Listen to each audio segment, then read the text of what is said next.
ನೋಡಿ ಟೇಸ್ಟಿಯಾದ ಹುಳಿ ಗೊಜ್ಜು ರೆಡಿಯಾಗಿದೆ. ಯಾರೆಲ್ಲ ನನ್ನ ಚಾನಲ್ನ ಹೊಸದಾಗಿ ನೋಡ್ತಿದ್ದೀರೋ ಲೈಕ್ ಮಾಡಿ, ಶೇರ್ ಮಾಡಿ, ಸಬ್ಸ್ಕ್ರೈಬ್ ಮಾಡ್ಕೊಳ್ಳಿ. ನನ್ನ ಚಾನಲ್ ಹೆಸರು ಇಟ್ಸ್ ಚಿನ್ನೀಸ್ ವರ್ಲ್ಡ್ ಅಂತ. ಹುಳಿಯನ್ನು ಮದರ್ಸ್ ರೆಸಿಪಿಯಾದ ಹುಳಿಯನ್ನು ರೆಡಿಯಾಗಿದೆ. ನಮಸ್ತೆ family, welcome back to my channel it's Chinni's world. ನಾನಿವತ್ತು ನಿಮಗೆ ಒಂದು ಹುಳಿ ಗೊಜ್ಜು ತೋರಿಸ್ತಿದ್ದೀನಿ. ಇದು ಅಮ್ಮನ ರೆಸಿಪಿ. ಇದು ನನಗೆ ಅಮ್ಮ ಹೇಳ್ಕೊಟ್ಟಿರೋ ರೆಸಿಪಿ. ಇದು ಹೇಗೆ ಮಾಡೋದು ಅಂತ ನೋಡೋಣ ಬನ್ನಿ. ಇದಕ್ಕೆ ಏನೇನು ಇಂಗ್ರೀಡಿಯೆಂಟ್ಸ್ ಬೇಕು ಅಂತ ನಾನು ನಿಮಗೆ ಹೇಳ್ತೀನಿ. ನಾನು ಒಂದು ಆರೆಂಜ್ ಗಾತ್ರದಷ್ಟು ಹುಣಸೆಹಣ್ಣು ಆಲ್ರೆಡಿ ನೆನೆಸು ಇಟ್ಕೊಂಡಿದ್ದೀನಿ. ಮತ್ತು ಕಡಲೆ ಬೀಜ ಬೇಕು, ಕಡಲೆಬೇಳೆ, ಉದ್ದಿನಬೇಳೆ, ಇದು ಒಗ್ಗರಣೆಗೆ, ಇವೆಲ್ಲನೂ ಒಗ್ಗರಣೆಗೆ, ಕಡಲೆಬೇಳೆ, ಉದ್ದಿನಬೇಳೆ, ಕಡಲೆ ಬೀಜ ಎಲ್ಲ ಒಗ್ಗರಣೆಗೆ. ಇದು ಒಣಮೆಣಸಿನ್ಕಾಯಿ, ಇದು ಒಣಮೆಣಸಿನ್ಕಾಯಿ ಬ್ಯಾಡಗಿನೂ ಇದೆ, ಖಾರ ಮೆಣಸಿನ್ಕಾಯಿ ಇದೆ, ಎರಡೂ ಇದೆ ಇದರಲ್ಲಿ. ಇದು ಒಗ್ಗರಣೆಗೆ ಬೆಳ್ಳುಳ್ಳಿ ಮತ್ತು ಈರುಳ್ಳಿ, ಒಂದು 3 ಈರುಳ್ಳಿ ಕಟ್ ಮಾಡ್ಕೊಂಡಿದ್ದೀನಿ. ಇದು ಇದಕ್ಕೆ ಮೇಯ್ನು ಇಂಗ್ರೀಡಿಯೆಂಟ್ಸು.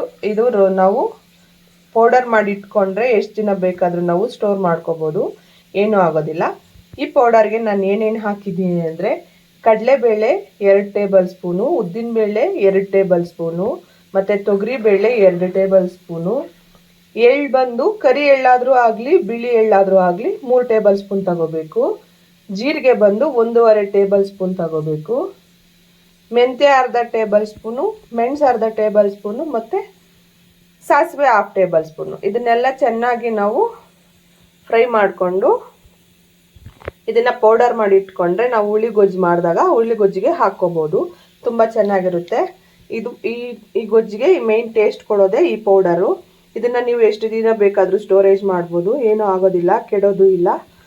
ಈಗ ಹೇಗೆ ಮಾಡೋದು ಅಂತ ನೋಡೋಣ ಬನ್ನಿ. ನಾನು ಈ ಪೌಡರ್ದು ಅಳತೆ ಎಲ್ಲ ಡಿಸ್ಕ್ರಿಪ್ಷನ್ ಬಾಕ್ಸಲ್ಲಿ ಹಾಕ್ತೀನಿ. ಹಾಗೂ ಬೇಕು ಅಂದರೆ ಹೋಗಿ ನೀವು ಡಿಸ್ಕ್ರಿಪ್ಷನ್ ಬಾಕ್ಸಲ್ಲಿ ನೋಡ್ಕೊಳ್ಳಿ. ನಾನು ಯಾವ್ಯಾವುದು ಎಷ್ಟೆಷ್ಟು ಹಾಕಬೇಕು ಅಂತ ನಾನು ಡಿಸ್ಕ್ರಿಪ್ಷನಲ್ಲಿ ಬರೆದು ಹಾಕ್ತೀನಿ. ಮೊದಲಿಗೆ ಹುಣಸೆಹಣ್ಣು ನೆನೆಸ್ಕೊಂಡಿದ್ವಿ ಅಲ್ವಾ, ಇದನ್ನು ನಾನು ರುಬ್ಕೊಂಡು ಬರ್ತೀನಿ. ಮೇಯ್ನು ಇದಕ್ಕೆ ಹುಳಿನೇ, ತುಂಬ ಚೆನ್ನಾಗಿರುತ್ತೆ. ಒಮ್ಮೆ ಟ್ರೈ ಮಾಡಿ. ಚಿತ್ರಾನ್ನ ತಿಂದು ಬೋರ್ ಆದಾಗ ಈ ಥರ ಒಮ್ಮೆ ಟ್ರೈ ಮಾಡಿ. ಇಲ್ಲ, ಈ ಗೊಜ್ಜನ್ನ ನೀವು ಒಂದು ಸ್ವಲ್ಪ ಜಾಸ್ತಿ ಮಾಡಿ ಫ್ರಿಡ್ಜಲ್ಲಿ ಎತ್ತಿಟ್ಕೊಂಡ್ರೆ ಒಂದು 15 ಡೇಸ್ ಆದರೂ ಇರುತ್ತೆ, ಏನೂ ಆಗೋದಿಲ್ಲ. ನೀವು ಹೊರಗಡೆ ಇಟ್ಕೊಂಡಿರ್ತೀನಿ ಅಂದರೆ ಒಂದು 4 ದಿನ ಆದರೂ ಹೊರಗಡೆ ಇರುತ್ತೆ, ಕೆಡೋದಿಲ್ಲ ಇದು ಗೊಜ್ಜು. ನಾನೆಲ್ಲ ರುಬ್ಕೊಂಡು ಬಂದಿದ್ದೀನಿ, ಇದಕ್ಕೆ ಹಾಕ್ಕೊಳ್ತಾ ಇದ್ದೀನಿ. ನಾವು ಇದು ಕೈಯಲ್ಲಿ ಕಿವುಚ್ಬೋದು, ಹುಣಸೆಹಣ್ಣು ನೆನೆಸಿರ್ತೀವಲ್ವಾ, ಹುಣಸೆಹಣ್ಣು ಯಾಕೆ ವೇಸ್ಟ್ ಮಾಡೋದು, ನುಣ್ಣಗೆ ರುಬ್ಕೊಂಡ್ರೆ ಹುಣಸೆಹಣ್ಣು ಜೊತೆಗೆ ಬಾರುತ್ತೆ ಅಂತ. ಬನ್ನಿ ಇವಾಗ ಹೇಗೆ ಮಾಡೋದು ಅಂತ ನೋಡೋಣ. ಗ್ಯಾಸ್ ಆನ್ ಮಾಡ್ಕೊಂಡಿದ್ದೀನಿ.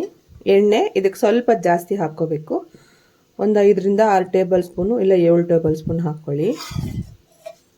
ಮೊದಲಿಗೆ ಸಾಸಿವೆ ಹಾಕ್ಕೊತಾ ಇದ್ದೀನಿ. ಸಾಸಿವೆ ಚಟಪಟ ಅಂತಿದೆ. ಜೀರಿಗೆ ಒಂದು 1/2 ಟೇಬಲ್ ಸ್ಪೂನ್ ಹಾಕ್ಕೊಳ್ಳಿ, ಚೆನ್ನಾಗಿರುತ್ತೆ. ಮತ್ತು ಕಡಲೆ ಬೀಜ ನಿಮಗೆ ಎಷ್ಟು ಬೇಕೋ ಅಷ್ಟು ಹಾಕ್ಕೋಬೋದು. ನಾನೊಂದು 4 ರಿಂದ 5 ಟೇಬಲ್ ಸ್ಪೂನಷ್ಟು ಕಡಲೆ ಬೀಜ ಹಾಕ್ಕೊತಾ ಇದ್ದೀನಿ. ಉದ್ದಿನಬೇಳೆ ಬಂದು ಒಂದು 2 ಟೇಬಲ್ ಸ್ಪೂನ್ ಹಾಕ್ಕೊತಾ ಇದ್ದೀನಿ. ಮತ್ತು ಕಡಲೆಬೇಳೆ ಬಂದು ಅದು ಸಹ 2 ಟೇಬಲ್ ಸ್ಪೂನನ್ನು ಹಾಕ್ಕೊತಾ ಇದ್ದೀನಿ.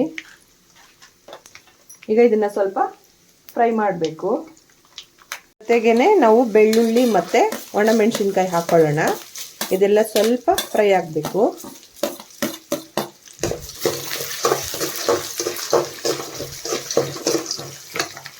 ಜೊತೆಗೆ ನಾನು ಕರಿಬೇವಿನ ಸೊಪ್ಪು ಸಹ ಹಾಕ್ತಾ ಇದ್ದೀನಿ. ಇದೆಲ್ಲ ಸ್ವಲ್ಪ ಗೋಲ್ಡನ್ ಬ್ರೌನ್ ಕಲರ್ ಬರೋ ತನಕ ಚೆನ್ನಾಗಿ ಫ್ರೈ ಮಾಡ್ಕೊಳ್ತಾ ಇದ್ದೀನಿ ನಾನು.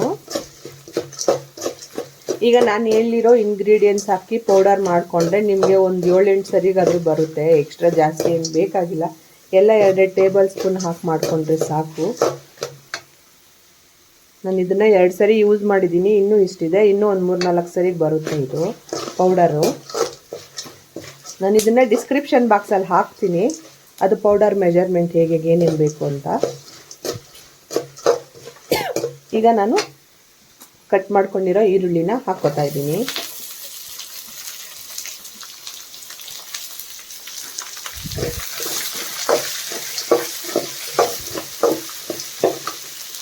ಸ್ವಲ್ಪ ಬೇಗ ಫ್ರೈ ಆಗೋದಕ್ಕೆ ನಾನು ಒಂದು ಸ್ವಲ್ಪ ಉಪ್ಪು ಹಾಕ್ಕೊಳ್ತಾ ಇದ್ದೀನಿ. ಮತ್ತೆ ಹಾಕ್ತೀನಿ ನಾನು ಹುಳಿ ಹಾಕಾದ್ಮೇಲೆ.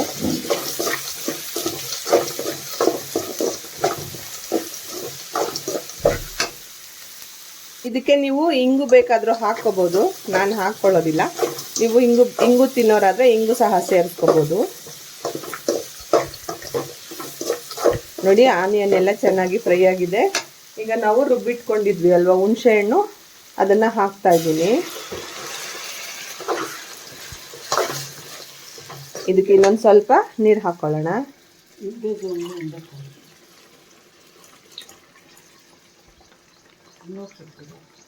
ನೋಡಿ ಇನ್ನು ಸ್ವಲ್ಪ ನೀರು ಹಾಕ್ಕೊಳ್ತಾ ಇದ್ದೀನಿ. ಇದು ಸ್ವಲ್ಪ ಚೆನ್ನಾಗಿ ಕುದಿ ಬರಬೇಕು. ಈಗ ಇದಕ್ಕೆ ಈಗ ನಾನು ಅರಿಶಿನ ಹಾಕ್ಕೊಳ್ತಾ ಇದ್ದೀನಿ. ಒಂದು 1/2 ಟೇಬಲ್ ಸ್ಪೂನಷ್ಟು ಅರಿಶಿನ ಹಾಕ್ಕೊಳ್ತಾ ಇದ್ದೀನಿ. ರುಚಿಗೆ ತಕ್ಕಷ್ಟು ಉಪ್ಪು ಸಹ ಹಾಕ್ಕೊಳ್ತಾ ಇದ್ದೀನಿ.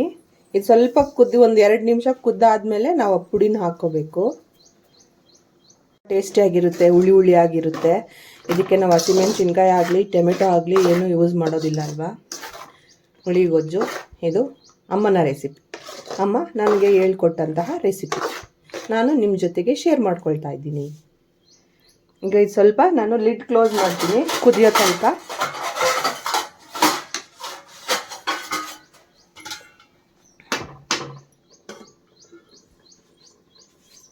ನೋಡಿ 2 ಮಿನಿಟ್ಸ್ ಆಯಿತು, ಚೆನ್ನಾಗಿ ಕುದೀತಾ ಇದೆ.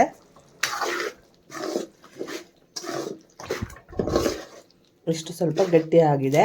ಈಗ ಇದಕ್ಕೆ ನಾನು ಈ ಪುಡಿನ ಹಾಕ್ತಾ ಇದ್ದೀನಿ. ಇದು ನಾನು ಒಂದು 3 ಟೇಬಲ್ ಸ್ಪೂನಷ್ಟು ಹಾಕ್ತೀನಿ ಪುಡಿನ.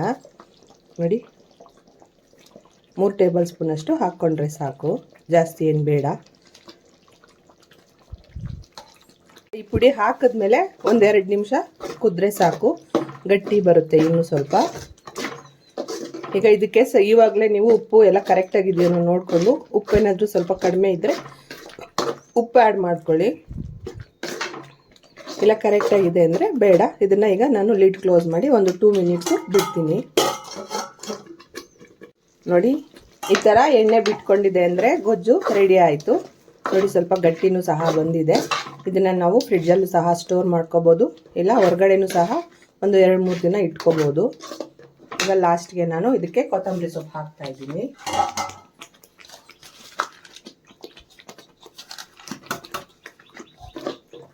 ಹುಳಿಗೊಜ್ಜು ರೆಡಿಯಾಗಿದೆ. ಮದರ್ಸ್ ರೆಸಿಪಿಯಾದ ಹುಳಿಗೊಜ್ಜು ರೆಡಿ. ಈಗ ನಾವು ರೈಸ್ಗೆ ಮಿಕ್ಸ್ ಮಾಡ್ಕೊಳ್ಳೋಣ ಬನ್ನಿ. ಗೊಜ್ಜನ್ನ ನಾನು ತಗೊಳ್ತಾ ಇದ್ದೀನಿ. ಎಷ್ಟು ಬೇಕೋ ಅಷ್ಟು ನಾನು ಕಲ್ಸಕ್ಕೆ ಮಾತ್ರ ಇಟ್ಕೊಂಡು ಇನ್ನೆಲ್ಲ ತಗೊಂಡ್ಬಿಡ್ತೀನಿ ನಾನು.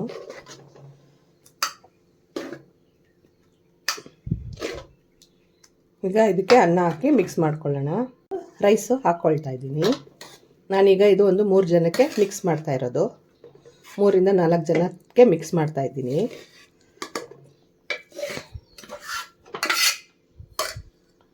ಎಲ್ಲ ಕ್ಲೀನಾಗಿ ಮಿಕ್ಸ್ ಮಾಡ್ಕೋಬೇಕು. ಅನ್ನ ಉದುರಾಗಿರಲಿ. ಈ ಗೊಜ್ಜನ್ನ ನಾವು ಒನ್ ಡೇ ಪಿಕ್ನಿಕ್ ಎಲ್ಲಾದರೂ ಹೋದಾಗ ರೈಸ್ಗೆ ಮಿಕ್ಸ್ ಮಾಡಿಕೊಂಡು ಚೆನ್ನಾಗಿ ಆರಿಸ್ಕೊಂಡು ತಗೊಂಡೋದ್ರೆ ಒನ್ ಡೇ ಪಿಕ್ನಿಕ್ ಎಲ್ಲ ನಾವು ಯೂಸ್ ಮಾಡ್ಕೋಬೋದು, ಚೆನ್ನಾಗಿರುತ್ತೆ.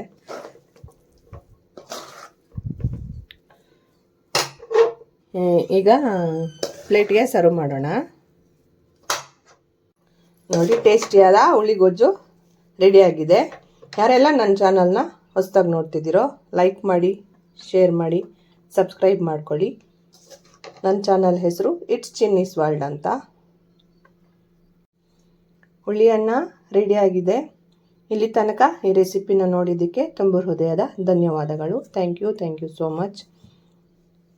ಪ್ಲೀಸ್ ಬೆಲ್ ಐಕಾನ್ನ ಪ್ರೆಸ್ ಮಾಡೋದು ಮಾತ್ರ ಮರಿಬೇಡಿ. ನಾನು ಯಾವುದೇ ಒಂದು ವಿಡಿಯೋ ಹಾಕಿದ್ರೂ ನಿಮಗೆ ಮೊದಲೇ ನೋಟಿಫಿಕೇಷನ್ ಬರುತ್ತೆ. ಬಾಯ್.